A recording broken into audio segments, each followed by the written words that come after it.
ఐశ్వర్య రండి.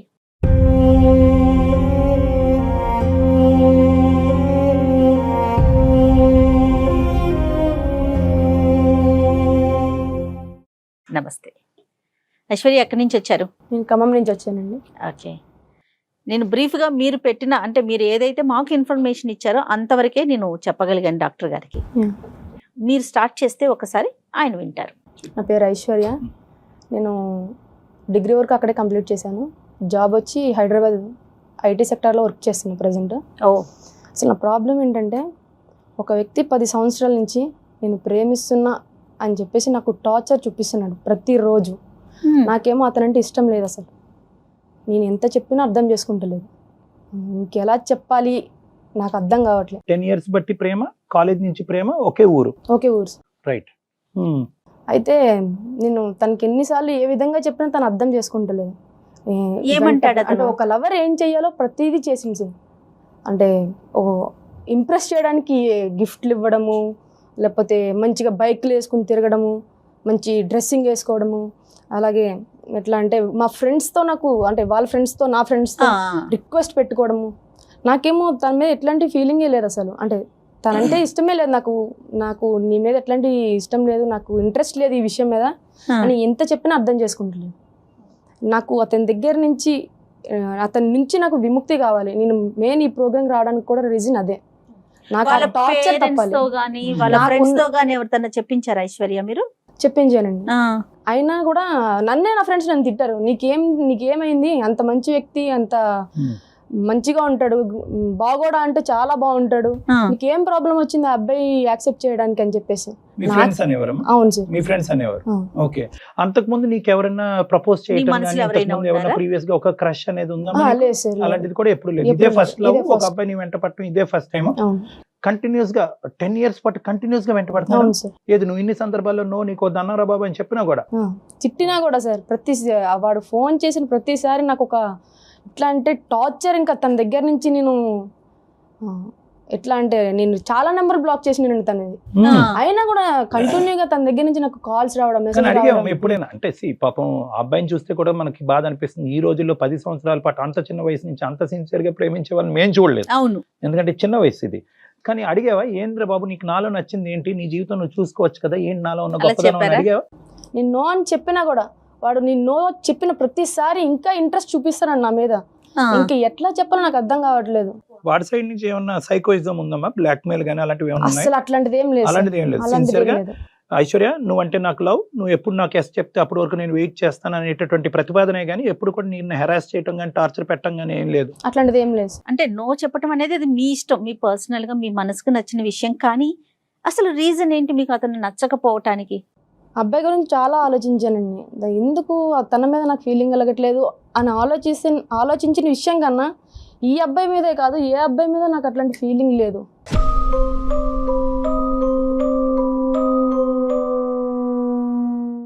ఏ అబ్బాయిని నేను అట్లా ట్రీట్ చేయలేకపోయినా, ఎవరితో ఓపెన్గా మాట్లాడలేకపోయినాను. వాళ్ళు మాట్లాడిన కామెంట్ చేసిన సీరియస్గా చూడడం తప్ప నేను ఎప్పుడు వాళ్ళకి రివర్స్ మాట్లాడడం కానీ సమాధానం చెప్పడం కానీ ఏం చేయలేదు. ఇప్పుడు అరౌండ్ 23-24 ఉంటావు కదా ఐశ్వర్య నువ్వు? 25. అంటే దగ్గర 15 years నుంచి ఒక ప్రేమ వ్యవహారాలు బంధాలు ఇలాంటివన్నీ తెలియటానికి ఒక 15 years అనుకుందాం. ఈ 10 years బట్టి నువ్వు ఒక్క సందర్భంలో కూడా ఒక అబ్బాయితో అట్రాక్ట్ అవటం కానీ, ఈ అబ్బాయి బాగున్నాడు, ఈ అబ్బాయితో నా జీవిత భాగస్వామి అవుతానే ఫీలింగ్ ఎక్కడ రాలేదమ్మా? రాలేదు. ఎక్కడ రాలేదు.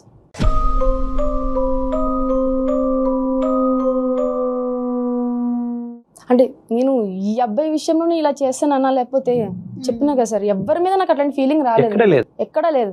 ఒకవేళ నా దగ్గర నాలో ఏమైనా ప్రాబ్లం ఉందేమో అని ఒక రోజు నేను నైట్ నన్ను నేను క్వశ్చన్ చేసుకుంటున్నా. నన్ను నేను ప్రశ్నించుకున్న తర్వాత నేను ఎప్పుడైతే హైదరాబాద్ వచ్చి జాబ్ చేస్తున్నానో అప్పుడు మా ఆఫీస్లో ఒక అమ్మాయి జాయిన్ అయ్యారు. చాలా అందంగా ఉంటుంది, టాప్ టు బాటమ్. నాకు చాలా అట్రాక్ట్ అయ్యాను ఆ అమ్మాయికి. ఎందుకో తెలియదు, నాకు అమ్మాయి అంటే ఇంట్రెస్ట్ ఎక్కువైపోయింది. తనతో మాట్లాడాలి, తన పక్కనే ఉండాలి, ఇట్లా అనిపించింది. అప్పుడు అనుకున్నా ఇది కూడా తప్పే. అంటే ఇప్పుడు ఉన్న సొసైటీ విషయం తీసుకుంటే, సొసైటీ విషయంలో ఇప్పుడు నేను చేసే తప్పు ఇది కరెక్టా కాదా? నన్ను నేను అంటే ఎన్నో నిద్రలేని రాత్రులు గడిపినాను. నాకు అర్థం కాలేదు అసలు.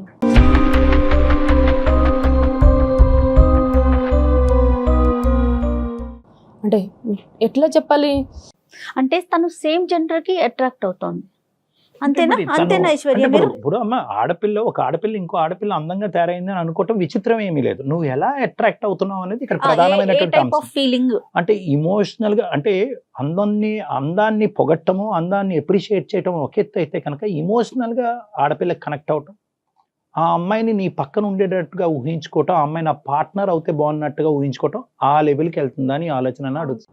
ఒక ఆడపిల్లనైనా నేను ఇంకో అమ్మాయికి అట్రాక్ట్ అవుతున్నాను, ఆమెతో ఉండాలి, ఆమెను హక్ చేసుకోవాలి, ఆమెతో నా లవ్ ట్రాక్ నడపాలి అని అనిపిస్తుంది.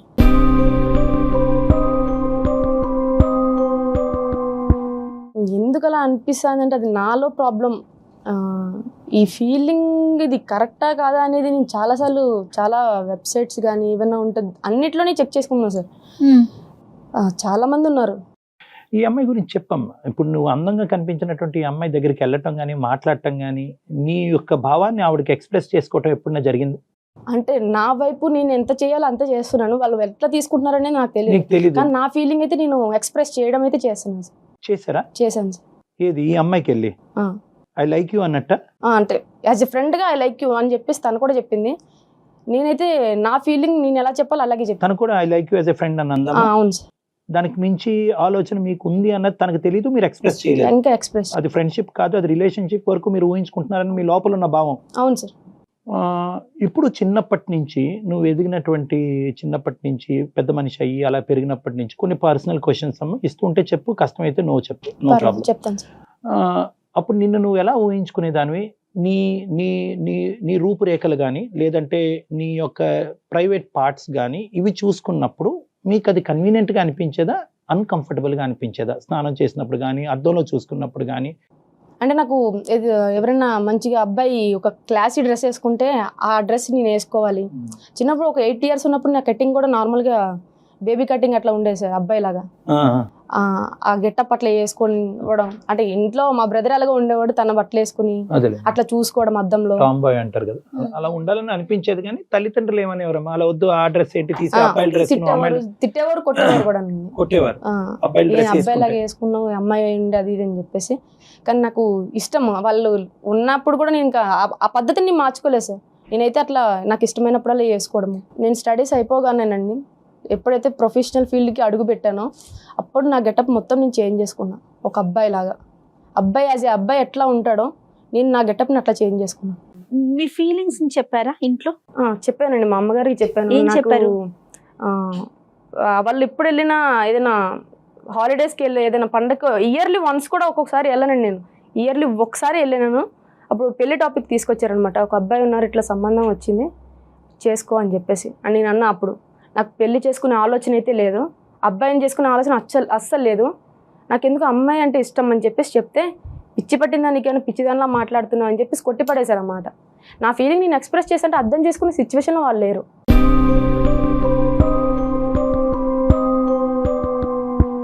సరే, ఇంతవరకు అర్థమైందని. ఇప్పుడు 2 సందిగ్ధ పరిస్థితులు. నువ్వు వచ్చినటువంటి రీజన్ మేమేమనుకున్నాం అంటే, వాస్తవానికి అనవసరంగా, అంటే యూజువల్గా టిపికల్గా జయ గారు నేను చేసేటటువంటి కేసుల్లో ఏంటంటే, ఒకడు ఎవడో వెంటబడుతున్నాడు, అరెస్ట్ చేస్తున్నాడు, వాడి నుంచి నాకు విముక్తి కలిగించండి, ఆ కేసు అనుకున్నాం మేము. ఇది అలా లేదు. ఇప్పుడు 2 సమస్యలు తీసుకొచ్చి మాకు పెట్టావు. Correct me if I'm wrong. ఒకటి, ఈ అబ్బాయి ఇలా వెంటపడేటటువంటి జిగురులాగా 10 సంవత్సరాలు పట్టి వెంటపడి నిన్ను బాధ పెట్టి ఆ అబ్బాయి జీవితాన్ని పాడు చేసుకుని శుభ్రంగా ఎంత మంచి అమ్మాయి వచ్చి ఉండేది ఈ పాటికి ఆ అబ్బాయికి, ఇది తెలియకుండా ఇది చెప్పవలసినటువంటి బాధ్యత నీ మీద లేదా? చెప్పావా? సరే, ఆ ఫీలింగ్ నాలో ఉందని నేనే కన్ఫ్యూజన్ లో ఉంది. అంటే ఈ ఫీలింగ్ నేను ఫీల్ అవుతున్నాను, దానివల్ల నేను ఎంత సఫర్ అవుతున్నాను నాకు తెలుసు. ఒకటి ఏంటంటే, ఇటువంటి సందిగ్ధంలో ఉండే ఆడపిల్లలు, అబ్బాయిలు అయితే కనుక మాకు అమ్మాయిలా ఉండాలని, అమ్మాయిలు ఏమో వచ్చి అబ్బాయిలా ఉండాలని రకరకాలు ఉంటాయి. బేసిక్లీ నేను ఏమంటానంటే, దీన్నే మనం LGBTQ ప్రిన్సిపల్ అని అంటూ ఉంటాం. జెండర్ అంటే నేను మగాడినా ఆడదాన్న, అది జెండర్, అది పుట్టుకతో నిర్ణయించబడుతుంది. అది శరీర అవయవాలు బట్టి, ప్రైవేట్ పార్ట్స్ బట్టి అది నిర్ణయం చేసుకోవటం జరుగుతూ ఉంటుంది. ఇంకోటి ఏంటంటే సెక్షువాలిటీ, అంటే నేను ఎవరికి అట్రాక్ట్ అవుతున్నాను, నేను అబ్బాయినే కానీ నేను అమ్మాయికి అట్రాక్ట్ అవుతున్నానా, అబ్బాయికి అట్రాక్ట్ అవుతున్నానా? ఇది యూజువల్గా హార్మోనల్ ప్రభావం వల్ల ఒక వయసు వచ్చాక తేలుతుంది. కానీ ఇది ఖచ్చితంగా ఒక హార్మోన్ టెస్ట్ చేయటం వల్ల తెలియదు. ఇది ఒక ఫీలింగ్, ఒక ఇంటర్నల్ మైండ్కి సంబంధించినటువంటి ఒక ఫీలింగ్. ఆ అమ్మాయి ఈ రోజు ఇంత సందిగ్ధ పరిస్థితిలో మన దగ్గరికి ఎందుకు వచ్చిందంటే కనుక, ఆ అమ్మాయికి ఎవరికి చెప్పుకోలేకపోతుంది. చెప్తే కనుక అందరూ హాస్యాస్పదం చేస్తున్నారు, ఏంటి నవ్వుతున్నారు, ఏంటి పిచ్చా నీకేం ప్రాబ్లం వచ్చిందని. అమ్మా ఐశ్వర్య, 2 ప్రశ్నలు. అంటే మాకు క్లారిటీ రావటం గురించి. ఆ అబ్బాయికి చెప్పలేదు కాబట్టి మీ ద్వారా చెప్పడానికి ఇక్కడికి వచ్చానని అంటున్నావా, లేదంటే నేను ఎవరు అనే ప్రశ్న వెతుక్కుంటూ మీ దగ్గరికి వచ్చాను అంటున్నావా? రెండు సార్. రెండు. ఏది పెద్దది? నేను ఎవరు అనేది నాకు మెయిన్ థింగ్ సార్. అది ఇప్పుడు నేను ఒక అమ్మాయిలో పుట్టి నాకు అమ్మాయి మీద ఫీలింగ్స్ కలుగుతున్నాయంటే అది నా జన్మతః వచ్చింది. నేను చేసుకున్న తప్పు కాదు సార్, అది నేను చేసిన తప్పు కాదు అది అస్సలు. అలా నాకు రావడం, నేను దాన్ని ఎక్స్ప్రెస్ చేసుకోలేకపోతున్నాను, ఎవరికి చెప్పుకోలేకపోతున్నాను. దానివల్ల నేను ఎంత టార్చర్ అనుభవిస్తున్నానో నాకే తెలుసు.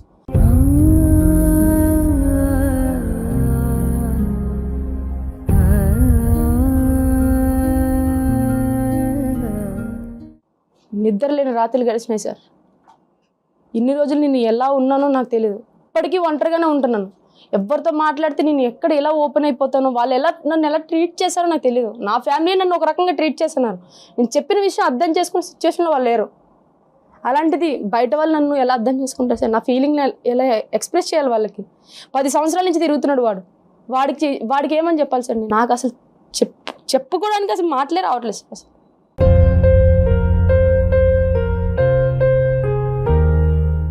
నాకున్నాయి మీరు అడిగినట్టు రెండే ఉన్నాయి సార్. నాకు వాడి దగ్గర నుంచి విముక్తి కావాలి. ఇంకోటి నేనేంటి అనేది నాకు క్లారిటీ కావాలి. దానికోసమే నేను ఈ ప్రోగ్రామ్కి వచ్చాను. వాడి దగ్గర నుంచి విముక్తి పెద్ద కష్టం కాదమ్మా. ఈ బ్రేకింగ్ న్యూస్ చెప్తే 2 నిమిషాల్లో చట్టబట్ట వేసుకుని పారిపోతాడు వాడు. అదైతే క్లియర్. అందుగురించి మాకు అనిపించేది ఏంటంటే వాడిని అనవసరంగా ట్రబుల్ చేసామేమో అని అనిపిస్తుంది. నా బాధ నేను చెప్తున్నాను, నా కడుపులో బాధ. నువ్వు చెప్పుకోలేకపోవటం అనేటటువంటిది వేరే విషయం, ఎందుకు చెప్పుకోలేకపోయినది వేరే. వాడికి ఎప్పుడైతే కనుక బాబు నువ్వని కాదు కదా, నాకు ఏ మగాడితో అట్రాక్షన్ లేదు, నా పరిస్థితి ఇది అని చెప్పుంటే వాడు వెళ్ళిపోతాడు. వాడు ఏమనుకుంటున్నాడు అనేది ఒకసారి నువ్వు ఫోన్ కలుపుది కానీ కావాలంటే మేము మాట్లాడతాం. అది నెంబర్ 1. నెంబర్ 2, నీ ఇష్యూ అంటావమ్మా, అది బయలాజికల్గా లోపల నుంచి వచ్చేటటువంటి ఒక మార్పు. ఇందాక నువ్వు జన్మ తరహా అన్నావు చూడు, పుట్టుకతో వచ్చినటువంటి ఒక వ్యవహారం, ఒక హార్మోనల్ ప్రభావం, ఒక బయలాజికల్ నీడ్ అనేటటువంటి సంస్థలో మనం లేము ఈరోజు. కాబట్టి అది కొద్ది కాంప్లెక్స్. కాబట్టి దానికి ఏం చేయాలి అనేది తర్వాత మాట్లాడదాం.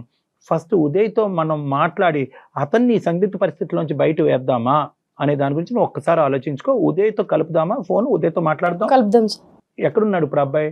ఖమ్మంలోనే ఉన్నాడు సార్. మరి కాల్ చేద్దామా అతనికి? కాల్ చేయండి అమ్మా, కలపండి.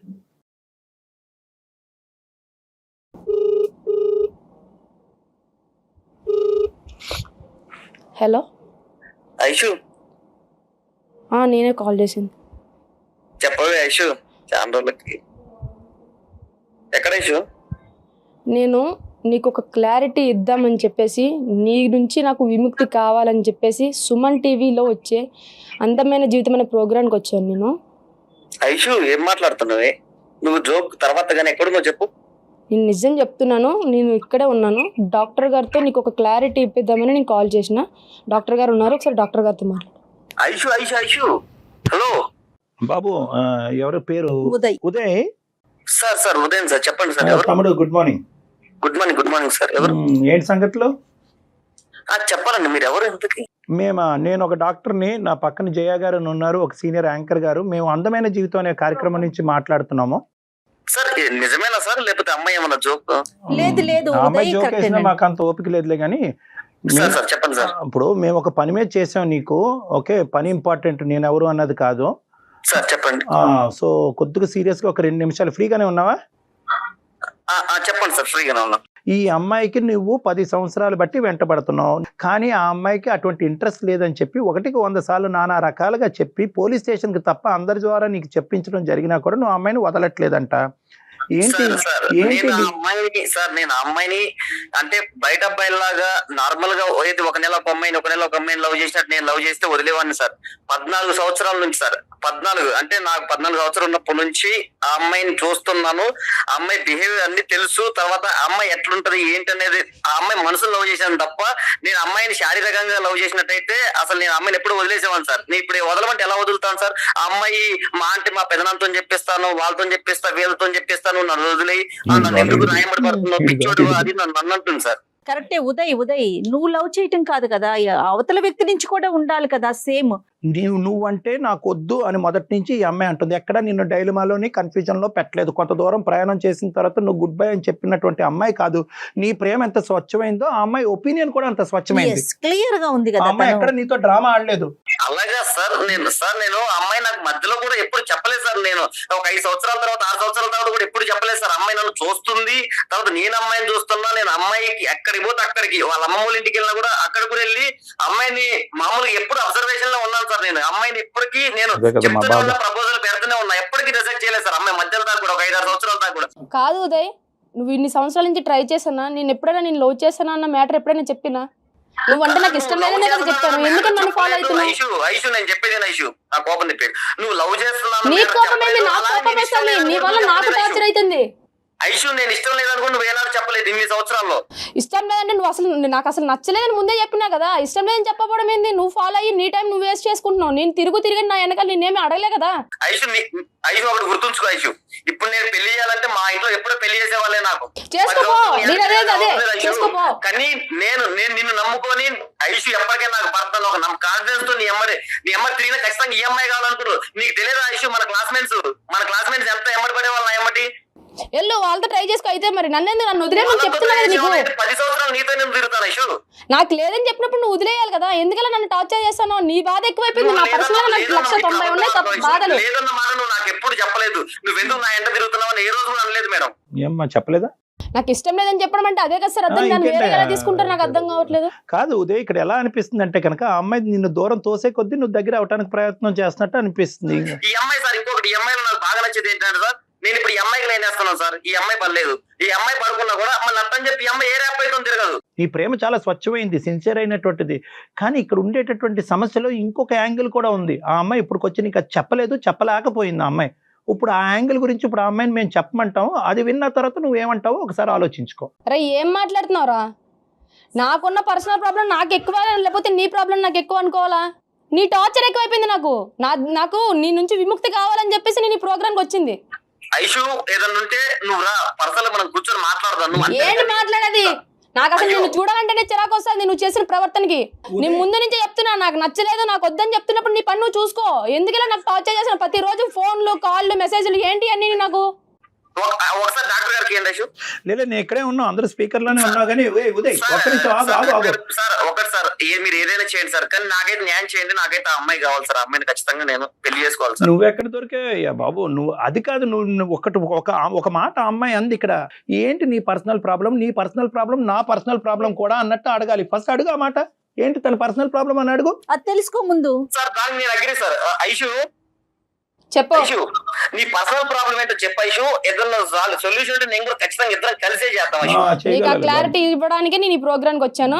అసలు నా పర్సనల్ ప్రాబ్లం ఏంటి అంటే, నాకు నీ మీదనే కాదు, నీ చుట్టూ ఉన్న అబ్బాయిల మీద, నాకు ఎవ్వరి మీద కూడా ఎటువంటి ఫీలింగ్ లేదు. నాకు అబ్బాయిల మీదనే ఫీలింగ్ లేదు.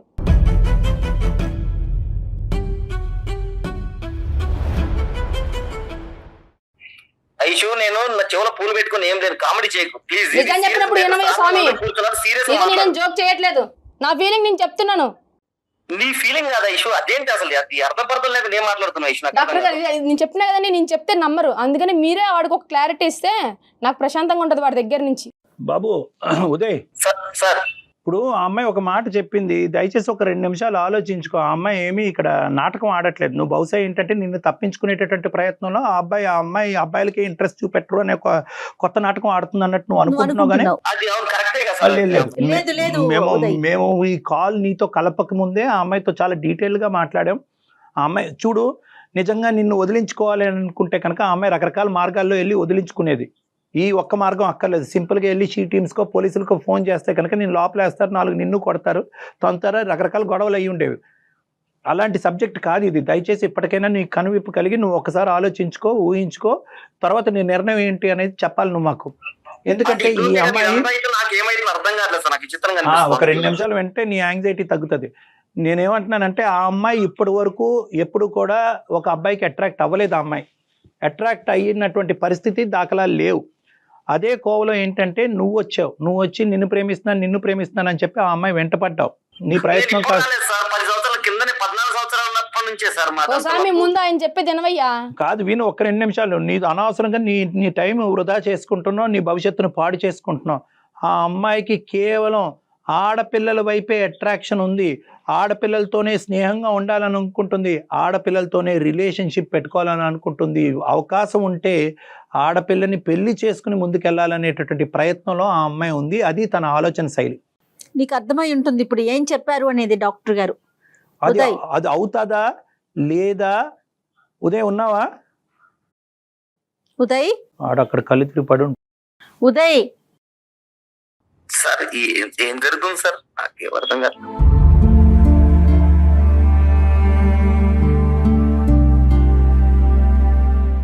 ఇది నిజం, ఇది వాస్తవం. ఇది నీకు వినటానికి ఇంత కష్టంగా అనిపించినప్పుడు ఆ అమ్మాయి ఫస్ట్ టైం తన లైఫ్లో ఇది రియలైజ్ అయ్యి ఇందులోంచి నేను ఎలా గట్టెక్కాలి, నేను ఎవరిని అనేటటువంటి రకరకాల ప్రశ్నలు వెతుక్కుంటూ ఈరోజు మా ఎదురుగుంట కూర్చుని ఈ సందిగ్ధ పరిస్థితుల్లో మీరు ఒక సమస్యకి పరిష్కారం చెప్పకపోతే కనుక నేను సూసైడ్ చేసుకుంటాను, కానీ దానికంటే ముందు నా వెంట పడేటటువంటి ఈ అబ్బాయికి అసలైనటువంటి వాస్తవాలు మీ ద్వారా తేల్చుకుని అతని దగ్గర నుంచి నేను దూరం పడితే కనుక ఆ తర్వాత నా సంగతి ఏంటో తేల్చండి అని చెప్తుంది అనమాట. అది ఈ రోజు ఉన్న పరిస్థితి. అందుకు నేను మీకు కాల్ చేశాం. ఏంటి సార్ నాకేం అర్థం కాదు. నీకేం అర్థం కాదు, చాలా టైం పడుతుంది, కాసేపు కూర్చొని ఆలోచించుకో. ఇది వాస్తవం, ఇది నిజం.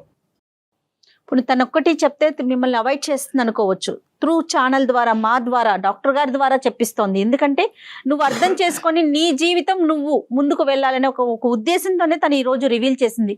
ఇప్పటి వరకు ఎక్కడ రివీల్ చేయని విషయాన్ని ఇప్పుడు రివీల్ చేసింది. 2 రోజులు 2 నెలలు 6 నెలలు లవ్ చేయలేదు మేడం. 10 సంవత్సరాలు లవ్ చేసిన. అదే మరి బాబు నువ్వు 10 సంవత్సరాల నుంచి లవ్ చేసా అంటున్నా. 10 సంవత్సరాల నుంచి నా గురించి నీకేం తెలుసు చెప్పు? ఏం తెలుసుకున్నావు చెప్పు నా గురించి? వద్దులే అమ్మ.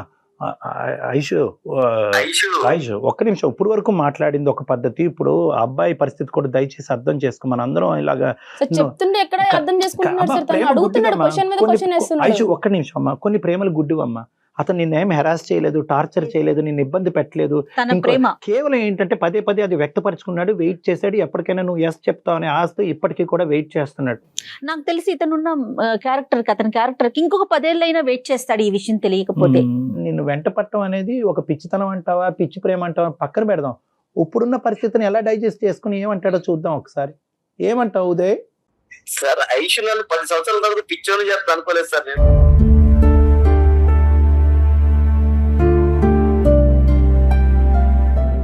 కాదు, ప్రేమించేవు నాన్న, కాదనట్లేదు. ఇప్పుడు ఏం చేద్దాం చెప్పు. నేను కూడా ఐషు తెలుసు సార్, నేను చాలా పాజిటివ్ వేస్ లోనే వెళ్తాను సార్. పాజిటివ్ నే ఉంటాను నేను ఐషు విషయంలో, కానీ ఎక్కడ ఏ విషయంలో పాజిటివ్ ఉండదు. కానీ ఇంత నెగిటివ్ మ్యాటర్ నాకు ఇంత నెగిటివ్ చెప్పడం వల్ల నేను చాలా కోలుకోలేకపోతున్నాను సార్.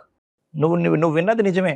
దీని గురించి ప్రత్యేకమైన విశ్లేషణ అక్కర్లేదు. ఐషు కోసం 10 సంవత్సరాలు వెయిట్ చేశాను సార్. వెయిట్ చేసిన తర్వాత ఇలా బాంబు పేల్చినట్టు నాకు ఇలా సడన్ గుండె పోయిన మాట చెప్పేశాను.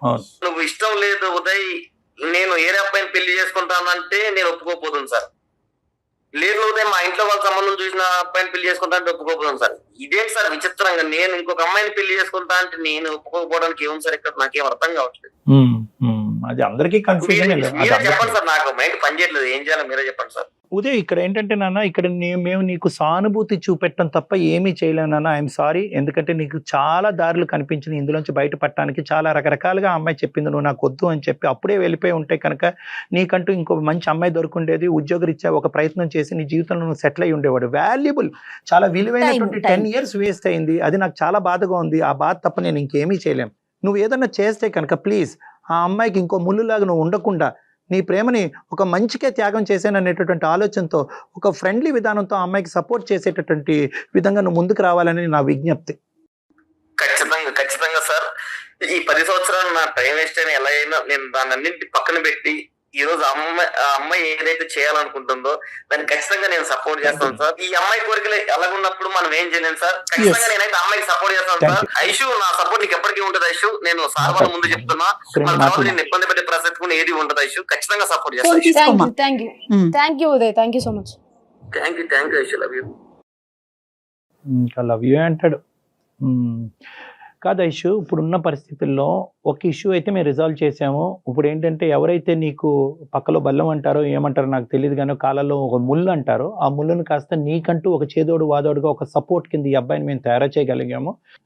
నెంబర్ 2, ఇప్పుడు ఈ అంశం గురించి మాట్లాడితే ఇందులో 2 రకాల కేటగిరీస్ ఉంటాయి. ఓకే, ఒకటి హోమోసెక్షువాలిటీ, రెండోది బైసెక్షువాలిటీ. నాకు సేమ్ సెక్స్తోనే ఎక్కువ అనిపిస్తుంది, అంటే ఒక ఆడపిల్లకి ఆడపిల్లతోనే, అబ్బాయితోనే అనిపిస్తుంది. ఈ ఒక విధంగా అంటారు.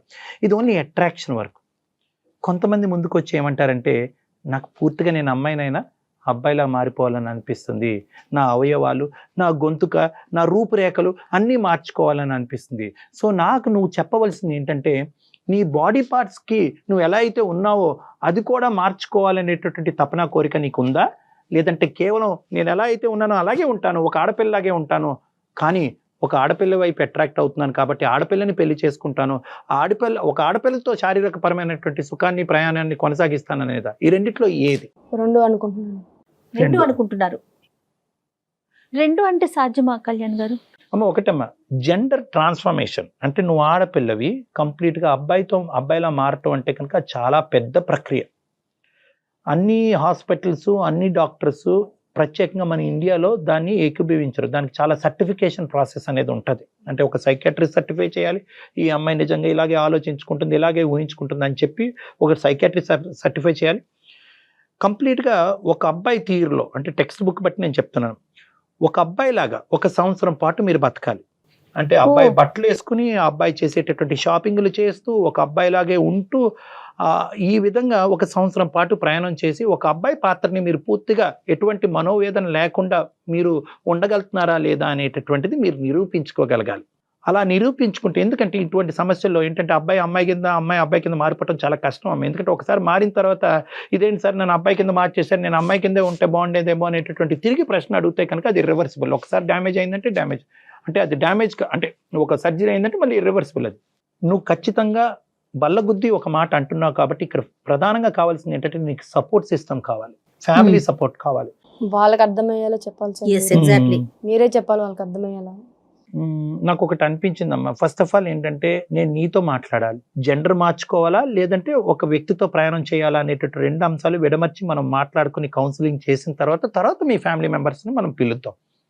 నా దగ్గర పిలిపించుకుంటాను, నేను పిలిపించుకుని ఇది ఎందుకంటే అంత ఈజీగా అమ్మ మీ అమ్మాయిని చేసుకుంటుందంట, మీ అమ్మాయి అబ్బాయిలో మారుతుందంటే కనుక వాళ్ళు చాలరే బాబు నీకు దండం పెడతాం ఏం చెప్తున్నావు అంటారు. దీన్ని సైంటిఫిక్ బేసిస్ మీద వాళ్ళకి ఎక్స్ప్లెయిన్ చేయవలసినటువంటి అవసరం ఉంది. ఎందుకంటే కనుక ఆ జనరేషన్ వాళ్ళకి, ఈ జనరేషన్ కొద్దిగా పర్లేదు కానీ ఆ జనరేషన్ అంటే మీ తల్లిదండ్రుల జనరేషన్ వాళ్ళకి కొద్దిగా ఈ అంశం అర్థం అవటం, ఎంత సైంటిఫిక్గా ఎక్స్ప్లెయిన్ చేసినా కూడా ఇది కల్చర్ వర్సెస్ సైన్స్, ఈ రెండిట్ల మధ్యన జరిగేటటువంటి యుద్ధం కాబట్టి వాళ్ళకి విడమర్చి చెప్పేటటువంటి విధానం చాలా సున్నితంగా, నాజుగ్గా, సైంటిఫిక్ బేసిస్ మీద మాట్లాడవలసినటువంటి అవసరం ఉంటుంది. ఒకప్పుడు నువ్వు ఇదే పరిస్థితిలో కంటిన్యూ అవుతే కనుక నీ జీవితానికి ఎటువంటి పరిణామాలు వస్తాయి అనేటటువంటిది ఒక అంశము. రెండోది ఏంటంటే వాళ్ళ ఆడపిల్లని ఈ విధంగా చూడటం అనేటటువంటిది వాళ్ళ ఇష్టం ఒకటే కాదు, వాళ్ళు వెళ్ళి నలుగురు మధ్యన బతకాలి ఈ సమాజంలో, వాళ్ళ పరిస్థితి ఏంటి అనేటటువంటిది అది కూడా నేను అర్థం చేసుకుని యూ వర్సెస్ దెమ్ అనేటటువంటిది బ్యాలెన్స్ చేసి మాట్లాడతాను. కానీ దానికంటే ఫస్ట్ స్టెప్ ఏంటంటే అసలు నువ్వు ఏ స్థాయిలో ఈ ఆలోచనలో లీనమయ్యో, ఏ స్థాయిలో మారాలి అని అనుకుంటున్నావు, ఏ స్థాయిలో ఒక ఆడపిల్లని పెళ్లి చేసుకుంటున్నావు అనేది ఫస్ట్ నా కౌన్సిలింగ్ ద్వారా మనం అసెస్మెంట్ చేసుకోవాలి. సో మనం పర్సనల్గా ఒకసారి కలుద్దాం తల్లి, ఓకేనా? దానికి అబ్బాయిని కూడా పిలుద్దాం, ఉదయ్ని కూడా పిలుద్దాం. ఉదయ్ కూడా చిన్నప్పటి నుంచి నిన్ను ఎలా చూశాడు, నీ ఆలోచన శైలి ఏంటి, ఎందుకంటే నిన్ను బాగా తెలిసినటువంటి ఒక వ్యక్తి ఈ రోజు ఫ్రెండ్లీగానే నీతో మూవ్ అయ్యి నీకు మోరల్ సపోర్ట్ ఇస్తాననే ఒక మంచి వ్యక్తి ఉన్నాడు కాబట్టి అతని సపోర్ట్ కూడా మనం ఇందులో తీసుకుంటాం. ఓకేనా? ఆల్ ది బెస్ట్ అండి, ధైర్యంగా ఉండండి. నమస్తే. గుడ్ లక్ అమ్మా. Thank you so much Kalyan గారు. రైట్.